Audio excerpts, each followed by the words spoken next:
नमस्कार, राधे राधे। आज मैं आपको कक्षा 11 हिंदी के काव्यखंड का पाठ 3 तुलसीदास द्वारा रचित दोहावली के दोहे पढ़ाऊंगी। तो आइए दोहा नंबर 1 देखिए।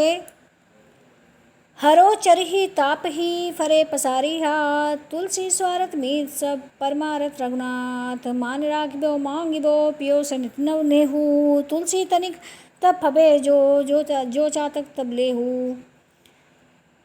इस नीति विषयक दोहे में कवि ने संसार के प्राणियों की स्वार्थपरता का वर्णन किया है। हरो चरही ताप ही बरत फरे पसारी हाथ, तुलसी स्वार्थ मीत सब परमारथ रघुनाथ। तुलसीदास जी कहते हैं कि इस संसार में जब वृक्ष हरे भरे होते हैं, हरोचर ही हरे भरे होते हैं, तब पशु पक्षी इनको खा लेते हैं, चर लेते हैं। वे ही वृक्ष जब सूख जाते हैं तो लोग उन्हें जलाकर अपनी सर्दी को दूर करते हैं। और उन वृक्षों पर जब फल लगते हैं, फल आते हैं, तो लोग हाथ फैलाकर, फरे पसारी मतलब हाथ फैलाकर उनसे फल ले लेते हैं, उनके फलों को तोड़ लेते हैं। इस प्रकार प्राणी सब प्रकार से अपना स्वार्थ सिद्ध करने में लगे हुए हैं। प्राणी जो है स्वार्थी हो गए हैं। तुलसीदास जी कहते हैं कि परमार्थ के मित्र तो केवल श्री रघुनाथ जी ही हैं, जो हर समय प्रेम करते हैं और दीन स्थिति में तो, मुसीबत में तो विशेष रूप से प्रेम करते हैं। दोहा नंबर 2 देखिए। मान राखिबो मांगिबो पियसो नित नव नेहू, तुलसी तीनों तब फबे जौ चातक मत लेहू। इस दोहे में कवि ने चातक की विशेषता पर प्रकाश डालते हुए कहा है कि सम्मान की रक्षा कीजिए, अपना सम्मान करना चाहिए। सम्मान की रक्षा करना, मांगना और प्रिय से नित्य नया नया प्रेम करना, ये 3 बातें तब शोभा देती हैं जब चातक का सिद्धांत स्वीकार किया जाए। चातक वह है जो स्वाति नक्षत्र की बूंद का जल ही पीता है। तात्पर्य यह है कि जैसे चातक केवल अपने प्रिय बादल से ही मांगता है और केवल स्वाति नक्षत्र की बूंद ही पीता है, उस बूंद की प्राप्ति के लिए वह बादल से नित्य नया नया प्रेम करता है, उसको खुश रखता है। उसी प्रकार व्यक्ति को भी केवल अपने प्रिय से ही मांगना चाहिए।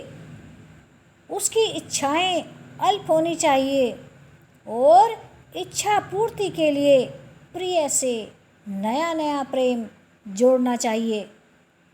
तब ही उसके जीवन में सफलता और प्रेम की अन्यता सिद्ध हो सकती है। नंबर 3 देखिए। नहीं जाचत नहीं संग्रही, शीश नाही नहीं ले, ऐसे बानी मांगने ही को बारिद बिन देहे। अब देखिए, इस दोहे में कवि ने स्वाभिमानी चातक का वर्णन किया है। तुलसीदास जी कहते हैं कि यह चातक अपने मुख से तो मांगता नहीं, और यदि कोई देता है तो आवश्यकता से अधिक लेता नहीं। यह कभी संग्रह करके नहीं रखता और कभी सिर झुकाकर भी नहीं लेता, क्योंकि चातक जो है अपना मुंह हमेशा ऊपर को किए रहता है। जब ऊपर से स्वाति नक्षत्र की बूंद गिरती है तो वह सीधे उसके मुंह में ही जाती है। इसीलिए चातक को स्वाभिमानी कहा है, क्योंकि वो अपने सिर को जो है झुकाता नहीं है। ऐसे स्वाभिमानी चातक को बादल के बिना और कौन दे सकता है। अर्थात अनंत जल से परिपूर्ण बादल ही उसकी मौन याचना को समझता है और उसको पूरा भी करता है। अब दूसरे अर्थों में देखिए, इसका दूसरा अर्थ है कि प्रभु का सच्चा भक्त पहले तो कुछ मांगता ही नहीं, फिर यदि प्रभु की कृपा से उसे सांसारिक सुख संपदा प्राप्त हो भी जाती है तो वह उसे स्वाभिमान के साथ ग्रहण करता है। तुलसीदास जी कहते हैं कि स्वाभिमानी भक्त को परमात्मा के अतिरिक्त कौन दे सकता है। दोहा नंबर 4 देखिए। चरण चोंच लोचन रंगो चलो मराली चाल, क्षीर नीर बिबरन समय बक उघरत ही काल। चरण पैर, चोंच लोचन आँखें, नीर क्षीर नीर पानी, क्षीर दूध, बक बगुला। इस दोहे में कवि ने बुगले और हंस के अंतर को स्पष्ट करते हुए कहा है कि बनावट न तो कभी छिप सकती है और न ही वह वास्तविकता का स्थान ले सकती है। चरण चोंच लोचन रंगो चलो मराली चाल, क्षीर नीर बिबरन समय बक उघरत ही काल। काल मतलब समय। तुलसीदास जी कहते हैं कि यदि बुगला हंस बनने के लिए अपनी चोंच, अपने पैर और अपनी आँखों को रंगकर लाल कर ले तथा हंस जैसी चाल चलने लगे तो भी वह हंस नहीं बन सकता। बिल्कुल सही कहा है, हंस नहीं बन सकता।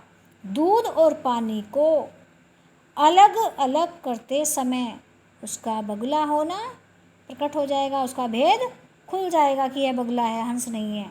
क्योंकि वह हंस का जो गुण है दूध और पानी को अलग करना है, ये गुण उसमें नहीं है। किसमें? बगुले में। क्योंकि वह हंस का नीर क्षीर विवेकी गुण धारण नहीं कर सकता। अगले अर्थ में देखिए, दुष्ट व्यक्ति यदि सज्जन व्यक्ति के रूप रंग वेशभूषा आदि को धारण कर भी ले तो वह सज्जन नहीं हो सकता। क्योंकि एक और तो दुष्ट अपनी दुष्टता से बाज नहीं आता और दूसरी ओर वह सज्जनों के गुणों को भी ग्रहण नहीं कर सकता। नंबर 5 देखिए। आपू आपू कह सब भलो, अपने कह कोई, तुलसी सब कह जो भलो, सुजन सराहिए सोई। इस दोहे में तुलसीदास जी ने कहा है कि परोपकार करने वाले व्यक्ति की ही संसार में प्रशंसा होती है। तुलसीदास जी कहते हैं कि अपने लिए तो सभी भले होते हैं और सभी अपने लिए भलाई का कार्य करते हैं, किंतु कुछ व्यक्ति ऐसे भी होते हैं जो स्वयं का भला करने के साथ ही अपने मित्र एवं संबंधियों के भले के लिए भी हमेशा तैयार रहते हैं। तुलसीदास जी आगे कहते हैं कि इससे भी श्रेष्ठ वे व्यक्ति होते हैं जो सभी को भला मानकर उनकी भलाई करने में लगे रहते हैं। इस प्रकार के व्यक्तियों को ही सज्जन व्यक्तियों के द्वारा सराहना की जाती है। जो ऐसे व्यक्ति होते हैं इनकी सज्जन लोग प्रशंसा करते हैं। नंबर 6 देखिए। ग्रह भेषज जल पवन तपट, पाई कुजोग सुजोग, होई कुबस्तु सुबस्तु जग, लख ही सुलक्षण लोग। भेषज औषधि, पट वस्तु या वस्त्र, कुजोग कुसंग और सुजोग का मतलब सत्संग अच्छी जगह।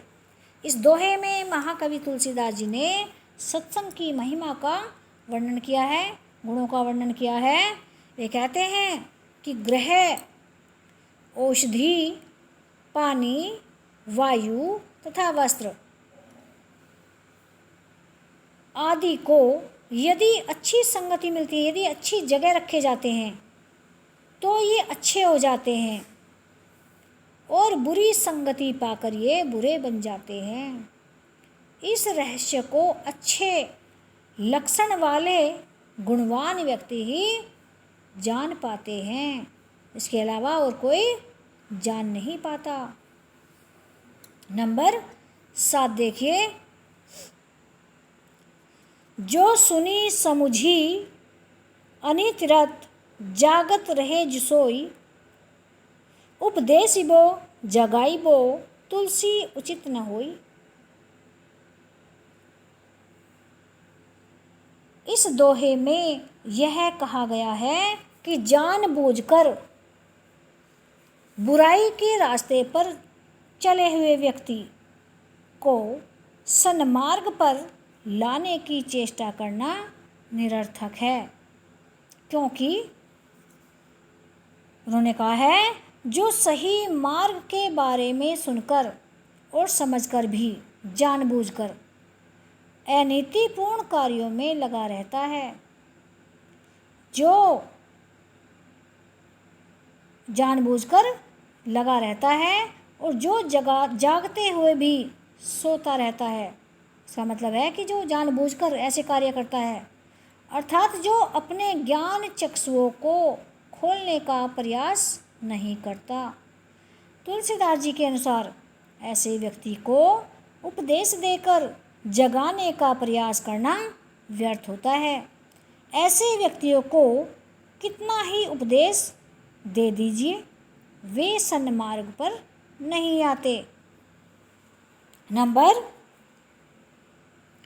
8 देखिए, बरसत हर्षत लोग सब, करसत लखे न कोई, तुलसी प्रजा सुभागते, भूप भानु सो होई। इस दोहे में तुलसीदास जी ने सूर्य के माध्यम से अच्छे राजा का वर्णन किया है। तुलसीदास जी कहते हैं कि सूर्य जब पृथ्वी से जल को ग्रहण करता है, अवशोषित करता है, खींचता है, तब उसे कोई नहीं देखता,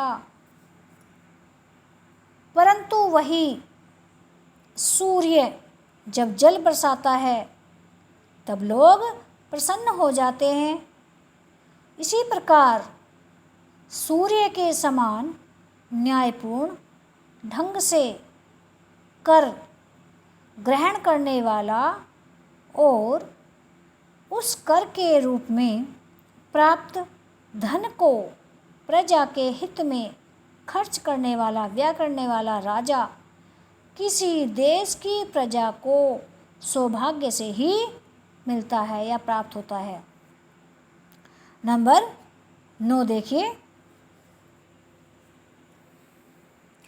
मंत्री गुरु अरु वैद्य जो, प्रिय बोल ही भय आस, राजा धर्म तन तीन कर, होई बेग ही नास।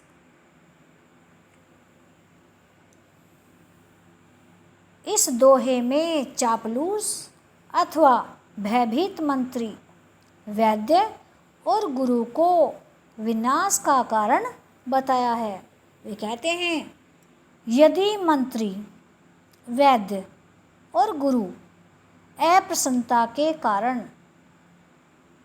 या डर के कारण या स्वार्थ साधन की आशा से हित की बात न कहकर प्रिय वाणी ही बोलते हैं, अर्थात उनकी हाँ में हाँ मिलाते हैं, तो मंत्री के द्वारा हित की बात न कहने से राज्य का विनाश, वैद्य के द्वारा शरीर का विनाश तथा गुरु के द्वारा धर्म का विनाश, इन तीनों का शीघ्र ही पतन हो जाता है। किस किस का? राज्य का, शरीर का और धर्म का विनाश हो जाता है। नंबर 10 देखिए,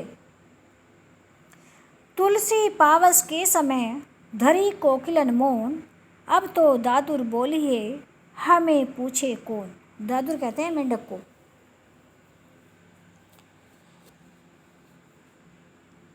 इस दोहे में